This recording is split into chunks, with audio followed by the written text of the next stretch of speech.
Tony and the Beetles by Philip K. Dick. A 10-year-old boy grows up fast when history catches up with the human race. Reddish yellow sunlight filtered through the thick quartz windows into the sleep compartment. Tony Rossi yawned, stirred a little, then opened his black eyes and stood up quickly. With one motion he tossed the covers back and slid to the warm metal floor. He clicked off his alarm clock and hurried to the closet. It looked like a nice day. The landscape outside was motionless, undisturbed by winds or dust shift. The boy's heart pounded excitedly. He pulled his trousers on, zipped up the reinforced mesh, struggled into his heavy canvas shirt, and then sat down on the edge of the cot to tug on his boots. He closed the seams around their tops and then did the same with his gloves. Next, he adjusted the pressure on his pump unit and strapped it between his shoulder blades. He grabbed his helmet from the dresser, and he was ready for the day. In the dining compartment, his mother and father had finished breakfast. Their voices drifted to him as he clattered down the ramp. A disturbed murmur. He paused to listen. What were they talking about? Had he done something wrong again? And then he caught it. Behind their voices was another voice. Static and crackling pops. The all-system audio signal from Rigel 4. They had it turned up full blast. The dull thunder of the monitor's voice boomed loudly. The war. Always the war. He sighed and stepped out into the dining compartment. Morning, his father muttered. Good morning, dear, his mother said absently. She sat with her head turned to one side, wrinkles of concentration webbing her forehead. Her thin lips were drawn together in a tight line of concern. His father had pushed his dirty dishes back and was smoking, elbows on the table, dark hairy arms bare and muscular. He was scowling, intent on the jumbled roar from the speaker above the sink. How's it going? Tony asked. He slid into his chair and reached automatically for the ersatz grapefruit.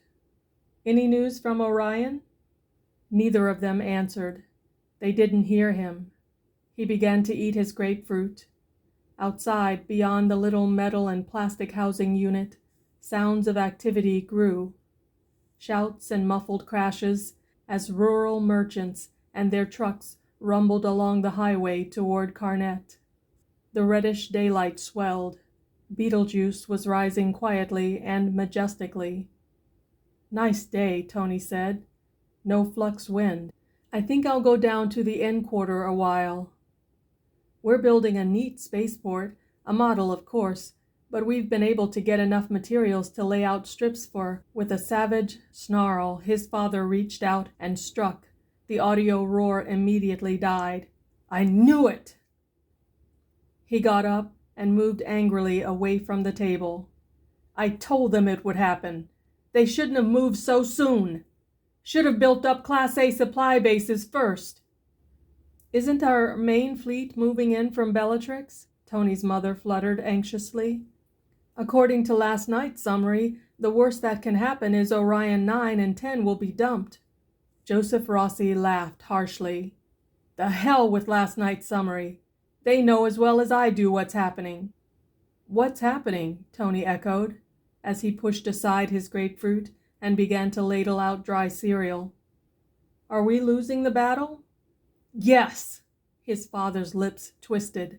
Earthmen losing to Beetles. I told them, but they couldn't wait. My God, there's 10 good years left in this system. Why'd they have to push on? Everybody knew Orion would be tough. The whole damn Beetle fleet's strung out around there, waiting for us, and we have to barge right in. But nobody ever thought Beetles would fight back, Leah Rossi protested mildly. Everybody thought they'd just fire a few blasts and then they have to fight. Orion's the last jump off. If they don't fight here, where the hell can they fight? Rossi swore savagely. Of course they're fighting. We have all their planets except the inner Orion string. Not that they're worth much, but it's the principle of the thing. If we'd build up strong supply bases, we could have broken up the Beetle fleet and really clobbered it. Don't say beetle, Tony murmured as he finished his cereal. They're Pas-udeti, same as here. The word beetle comes from Beetlejuice, an Arabian word we invented ourselves. Joe Rossi's mouth opened and closed. What are you, a goddamn beetle lover? Joe, Leah snapped, for heaven's sake. Rossi moved toward the door. If I was 10 years younger, I'd be out there. I'd really show those shiny shelled insects what the hell they're up against. Them and their junky beat-up old hulks. Converted freighters. His eyes blazed. When I think of them shooting down Terran cruisers with our boys in them. Orion's their system, Tony murmured. Their system? When the hell did you get to be an authority on space law? Why, I ought to... He broke off, choked with rage. My own kid, he muttered. One more crack out of you today, and I'll hang one on you you'll feel the rest of the week. Tony pushed his chair back. I won't be around here today. I'm going into Karnet with my EEP. Yeah, to play with Beetles. Tony said nothing. He was already sliding his helmet in place and snapping the clamps tight. As he pushed through the back door into the lock membrane, he unscrewed his oxygen tap and set the tank filter into action, an automatic response conditioned by a lifetime spent on a colony planet in an alien system. A faint flux wind caught at him and swept yellow-red dust around his boots. Sunlight glittered from the metal roof of his family's housing unit, one of endless rows of squat boxes set in the sandy slope, protected by the line of ore-refining installations against the horizon. He made an impatient signal, and from the storage shed, his EEP came gliding out, catching the sunlight on its chrome trim. We're going down into Karnet, Tony said, unconsciously slipping into the Pas dialect. Hurry up. The EEP took up its position behind him, and he started briskly down the slope, over the shifting sand, toward the road. There were quite a few traders out today. It was a good day for the market. Only a fourth of the year was fit for travel. Beetlejuice was an erratic and undependable son, not at all like Saul, according to the edutapes fed to Tony 4 hours a day, 6 days a week. He had never seen Saul himself. He reached the noisy road. Pas-udeti were everywhere, whole groups of them, with their primitive combustion-driven trucks, battered and filthy, motors grinding protestingly. He waved at the trucks as they pushed past him. After a moment, one slowed down. It was piled with teas, bundled heaps of gray vegetables, dried and prepared for the table, a staple of the Pas-udeti diet.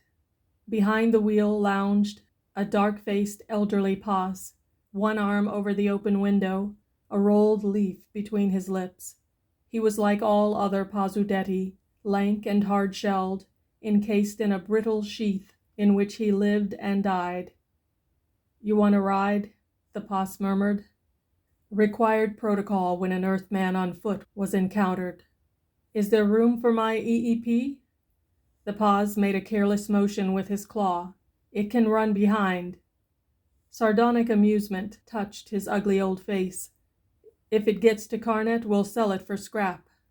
We can use a few condensers and relay tubing. We're short on electronic maintenance stuff. I know, Tony said solemnly as he climbed into the cabin of the truck. It's all been sent to the big repair base at Orion 1 for your war fleet. Amusement vanished from the leathery face. Yes, the war fleet. He turned away and started up the truck again. In the back, Tony's EEP had scrambled up on the load of teas and was gripping precariously with its magnetic lines. Tony noticed the Pas-udeti's sudden change of expression, and he was puzzled. He started to speak to him, but now he noticed unusual quietness among the other Pas, in the other trucks, behind and in front of his own. The war, of course. It had swept through this system a century ago. These people had been left behind. Now all eyes were on Orion, on the battle between the Terran war fleet and the Pas-udeti collection of armed freighters. "Is it true," Tony asked carefully, "that you're winning?" The elderly Pas grunted. "We hear rumors." Tony considered. "My father says Terra went ahead too fast. He says we should have consolidated. We didn't assemble adequate supply bases. He used to be an officer when he was younger. He was with the fleet for 2 years. The Pas was silent a moment. "It's true," he said at last, "that when you're so far from home, supply is a great problem. We, on the other hand, don't have that. We have no distances to cover." "Do you know anybody fighting?" "I have distant relatives." The answer was vague. The Pas obviously didn't want to talk about it. "Have you ever seen your war fleet?" "Not as it exists now. When this system was defeated, most of our units were wiped out. Remnants limped to Orion and joined the Orion fleet." "Your relatives were with the remnants?" "That's right." "Then you were alive when this planet was taken." "Why do you ask?" The old Pas quivered violently. "What business is it of yours?" Tony leaned out and watched the walls and buildings of Karnet grow ahead of them. Karnet was an old city. It had stood thousands of years. The Pas-udeti civilization was stable. It had reached a certain point of technocratic development and then leveled off. The Pas had intersystem ships that carried people and freight between planets in the days before the Terran Confederation. They had combustion-driven cars, audiophones, a power network of a magnetic type. Their plumbing was satisfactory, and their medicine was highly advanced. They had art forms, emotional and exciting. They had a vague religion. "Who do you think will win the battle?" Tony asked. "I don't know." With a sudden jerk, the old Pas brought the truck to a crashing halt. "This is as far as I go. Please get out and take your EEP with you." Tony faltered in surprise. "But aren't you going—" "No farther!" Tony pushed the door open. He was vaguely uneasy. There was a hard, fixed expression on the leathery face, and the old creature's voice had a sharp edge he had never heard before. "Thanks," he murmured. He hopped down into the red dust and signaled his EEP. It released its magnetic lines, and instantly the truck started up, with a roar, passing on inside the city. Tony watched it go, still dazed. The hot dust lapped at his ankles. He automatically moved his feet and slapped at his trousers. A truck honked, and his EEP quickly moved him from the road up to the level pedestrian ramp.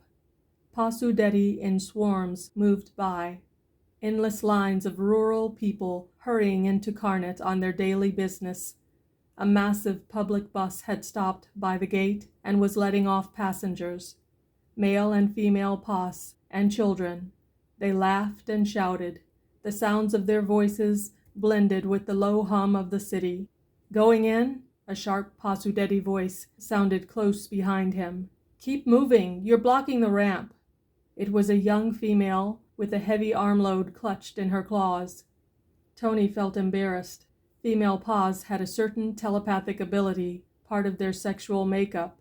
It was effective on Earthmen at close range. "Here," she said, "give me a hand." Tony nodded his head, and the EEP accepted the female's heavy armload. "I'm visiting the city," Tony said as they moved with the crowd toward the gates. "I got a ride most of the way, but the driver let me off out here." "You're from the settlement?" "Yes." She eyed him critically. "You've always lived here, haven't you?" "I was born here. My family came here from Earth 4 years before I was born. My father was an officer in the fleet. He earned an immigration priority." "So you've never seen your own planet? How old are you?" 10 years. Terran." You shouldn't have asked the driver so many questions. They passed through the decontamination shield and into the city. An information square loomed ahead. Pas men and women were packed around it. Moving chutes and transport cars rumbled everywhere. Buildings and ramps and open-air machinery, the city was sealed in a protective dust-proof envelope. Tony unfastened his helmet and clipped it to his belt. The air was stale-smelling, artificial but usable. "Let me tell you something," the young female said carefully as she strode along the foot ramp beside Tony. "I wonder if this is a good day for you to come into Karnet. I know you've been coming here regularly to play with your friends, but perhaps today you ought to stay at home, in your settlement." "Why?" "Because today everybody is upset." "I know," Tony said. "My mother and father were upset. They were listening to the news from our base in the Rigel system. I don't mean your family. Other people are listening too. These people here, my race." "They're upset, all right," Tony admitted. "But I come here all the time. There's nobody to play with at the settlement, and anyhow, we're working on a project, a model spaceport." "That's right." Tony was envious. "I sure wish I was a telepath. It must be fun." The female Pas-udeti was silent. She was deep in thought. "What would happen," she asked, "if your family left here and returned to Earth?" "That couldn't happen. There's no room for us on Earth. Sea bombs destroyed most of Asia and North America back in the 20th century. Suppose you had to go back." Tony did not understand. "But we can't. Habitable portions of the Earth are overcrowded. Our main problem is finding places for Terrans to live in other systems." He added, "And anyhow, I don't particularly want to go to Terra. I'm used to it here. All my friends are here." "I'll take my packages," the female said. "I go this other way, down this third-level ramp." Tony nodded to his EEP, and it lowered the bundle into the female's claws. She lingered a moment, trying to find the right words. "Good luck," she said. "With what?" She smiled faintly, ironically. "With your model spaceport. I hope you and your friends get to finish it." "Of course we'll finish it," Tony said, surprised. "It's almost done." What did she mean? The Pas-udeti woman hurried off before he could ask her. Tony was troubled and uncertain. More doubts filled him. After a moment he headed slowly into the lane that took him toward the residential section of the city, past the stores and factories to the place where his friends lived. The group of Pas-udeti children eyed him silently as he approached. They had been playing in the shade of an immense hangalow, whose ancient branches swooped and swayed with the air currents pumped through the city. Now they sat unmoving. "I didn't expect you today," Beeprith said, in an expressionless voice. Tony halted awkwardly, and his EEP did the same. "How are things?" he murmured. "Fine." "I got a ride part way." "Fine." Tony squatted down in the shade. None of the Pas-udeti children stirred. They were small, not as large as Terran children. Their shells had not hardened, had not turned dark and opaque, like horn. It gave them a soft, unformed appearance, but at the same time it lightened their load. They moved more easily than their elders. They could hop and skip around still. They were not skipping right now. "What's the matter?" Tony demanded. "What's wrong with everybody?" No one answered. "Where's the model?" he asked. "Have you fellows been working on it?" After a moment, Lyrie nodded slightly. Tony felt dull anger rise up inside him. "Say something! What's the matter? What are you all mad about?" "Mad?" Beeprith echoed. "We're not mad." Tony scratched aimlessly in the dust. He knew what it was. The war again. The battle going on near Orion. His anger burst up wildly. "Forget the war. Everything was fine yesterday before the battle." "Sure," Lyrie said. "It was fine." Tony caught the edge to his voice. "It happened 100 years ago. It's not my fault." "Sure," Beeprith said. "This is my home, isn't it? Haven't I got as much right here as anybody else? I was born here." "Sure," Lyrie said, tonelessly. Tony appealed to them helplessly. "Do you have to act this way? You didn't act this way yesterday. I was here yesterday. All of us were here yesterday. What's happened since yesterday?" "The battle," Beeprith said. "What difference does that make? Why does that change everything? There's always war. There have been battles all the time, as long as I can remember. What's different about this?" Beeprith broke apart a clump of dirt with his strong claws. After a moment he tossed it away and slowly got to his feet. "Well," he said thoughtfully, "according to our audio relay, it looks as if our fleet is going to win this time."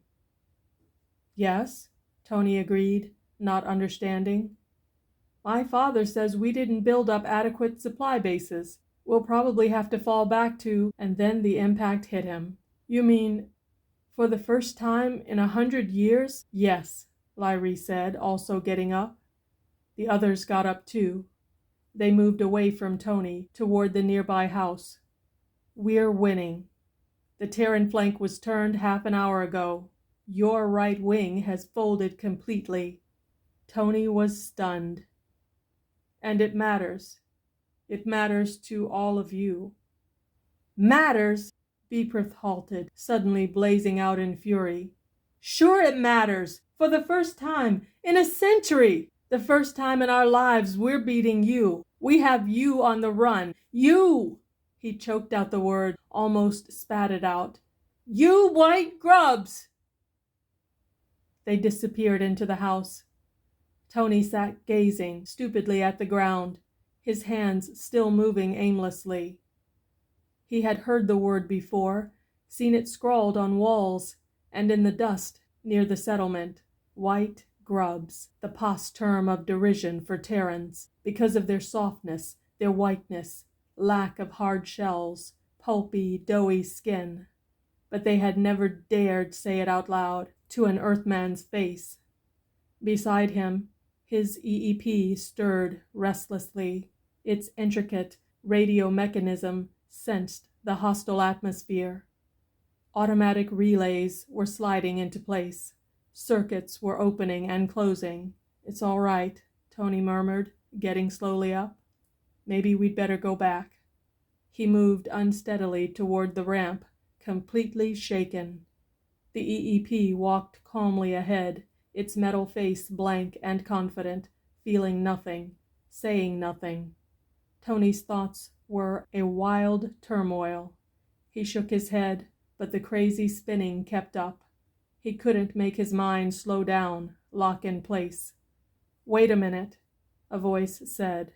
Beeprith's voice, from the open doorway, cold and withdrawn, almost unfamiliar. "What do you want?" Beeprith came toward him, claws behind his back, in the formal Pas-udeti posture used between total strangers. "You shouldn't have come here today." "I know," Tony said. Beeprith got out a bit of his tease stalk and began to roll it into a tube. He pretended to concentrate on it. "Look," he said. "You said you have a right here, but you don't." Tony murmured. "Do you understand why not?" "You said it isn't your fault. I guess not, but it's not my fault either. Maybe it's nobody's fault. I've known you a long time." 5 years, Terran." Beeprith twisted the stalk and tossed it away. "Yesterday we played together. We worked on the spaceport, but we can't play today. My family said to tell you not to come here anymore." He hesitated and did not look Tony in the face. "I was going to tell you anyhow, before they said anything." "Oh," Tony said. "Everything that's happened today, the battle, our fleet's stand, we didn't know. We didn't dare hope. You see, a century of running. First this system, then the Rigel system, all the planets, then the other Orion stars. We fought here and there, scattered fights. Those that got away joined up. We supplied the base at Orion. You people didn't know. But there was no hope. At least, nobody thought there was." He was silent a moment. "Funny," he said. "What happens when your back's to the wall and there isn't any further place to go? Then you have to fight." "If our supply bases," Tony began thickly, but Beeprith cut him off savagely. "Your supply bases! Don't you understand? We're beating you! Now you'll have to get out! All you white grubs, out of our system!" Tony's EEP moved forward ominously. Beeprith saw it. He bent down, snatched up a rock, and hurled it straight at the EEP. The rock clanged off the metal hull and bounced harmlessly away. Beeprith snatched up another rock. Lyrie and the others came quickly out of the house. An adult Pas loomed up behind them. Everything was happening too fast. More rocks crashed against the EEP. One struck Tony on the arm. "Get out!" Beeprith screamed. "Don't come back! This is our planet!" His claws snatched at Tony. "We'll tear you to pieces if you Tony smashed him in the chest. The soft shell gave like rubber, and the Pas stumbled back. He wobbled and fell over, gasping and screeching. "Beetle!" Tony breathed hoarselessly. Suddenly he was terrified. A crowd of Pas-udeti was forming rapidly. They surged on all sides, hostile faces, dark and angry, a rising thunder of rage. More stones showered. Some struck the EEP. Others fell around Tony, near his boots.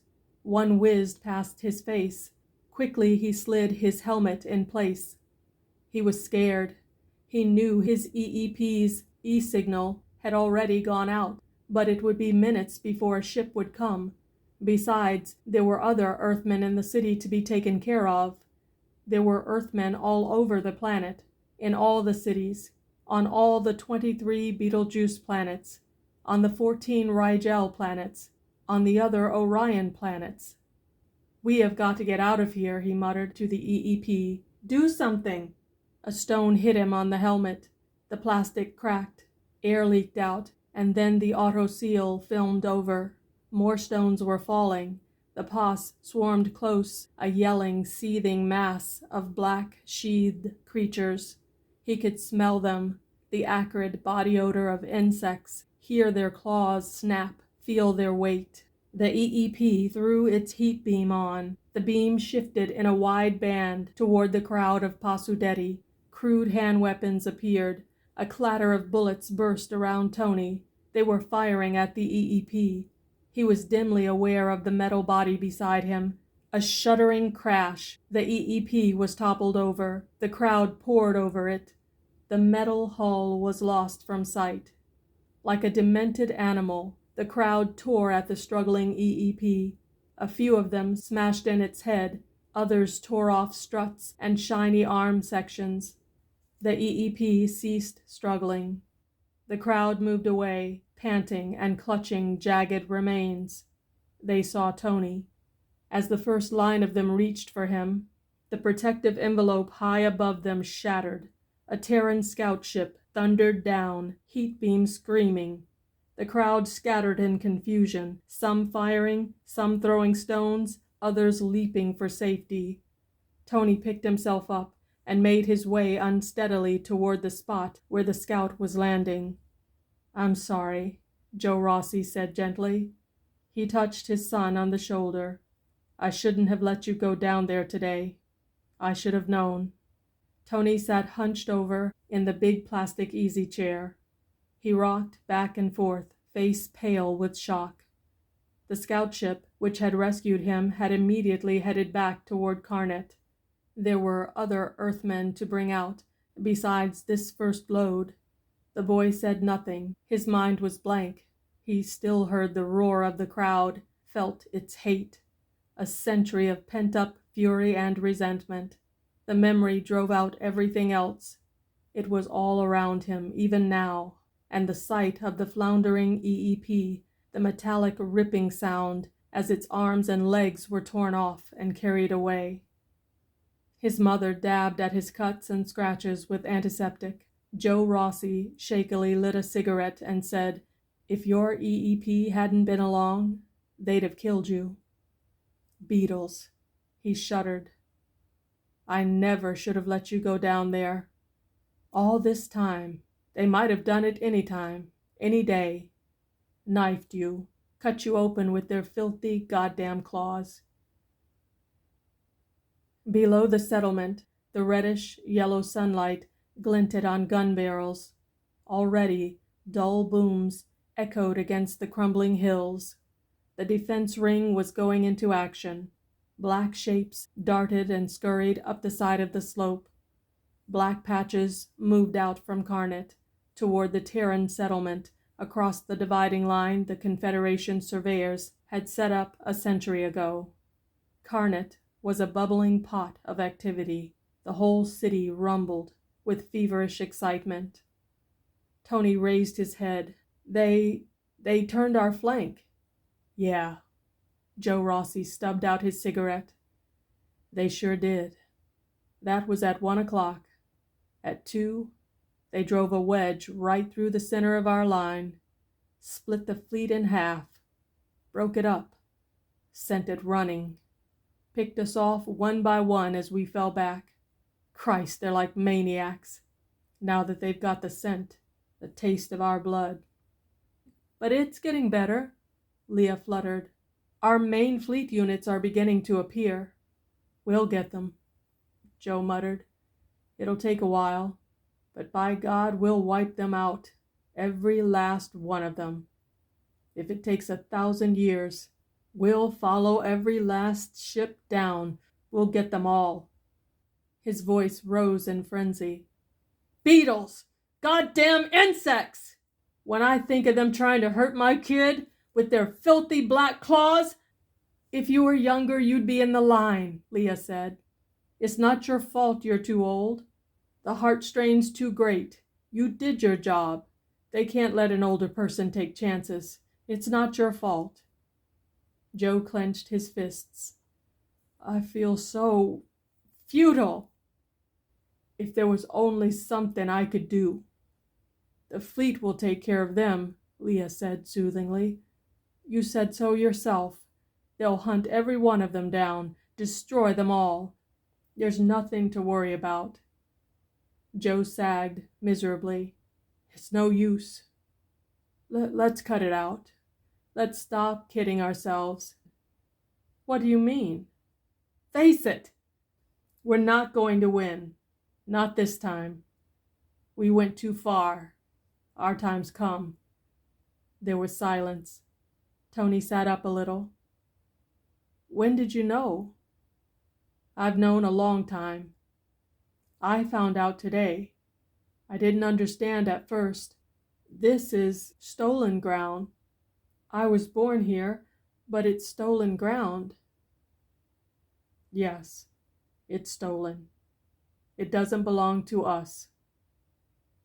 We're here because we're stronger, but now we're not stronger. We're being beaten. They know Terrans can be licked, like anybody else. Joe Rossi's face was gray and flabby. We took their planets away from them. Now they're taking them back. It'll be a while, of course. We'll retreat slowly. It'll be another 5 centuries going back. There are a lot of systems between here and Sol. Tony shook his head, still uncomprehending. Even Lyrie and Beeprith, all of them, waiting for their time to come, for us to lose and go away again, where we came from. Joe Rossi paced back and forth. Yeah, we'll be retreating from now on, giving ground instead of taking it. It'll be like this today, losing fights, draws, stalemates, and worse. He raised his feverish eyes toward the ceiling of the little metal housing unit, face wild with passion and misery. But, by God, we'll give them a run for their money, all the way back, every inch. End of Tony and the Beetles by Philip K. Dick.